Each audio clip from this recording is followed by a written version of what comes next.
Napoleon hill তার think and go rich বইয়ে লিখেছেন, সমালোচনার ভয়কে পায়ের নিচে পিষে দাও আর সিদ্ধান্ত নাও, কখনো মানুষ কি ভাববে তা নিয়ে মাথা ঘামাবে না। যে জীবন তুমি অন্যকে খুশি করার জন্য ব্যয় করছো সেটা আসলে তোমার জীবন না।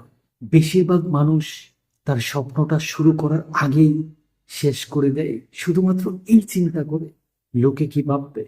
তুমিও যদি তাদের মতো হও, তাহলে অন্যের জীবনযাপন করে মৃত্যুবরণ করো। যদি নিজস্ব কক্ষপথে ঘুরে বেড়াতে না পারো, আফসোস নিয়েই মরতে হবে। প্রতিদিন চাঁদ ওঠে, কেউ বলে কত সুন্দর চাঁদ, আর কেউ ফিরেও তাকায় না।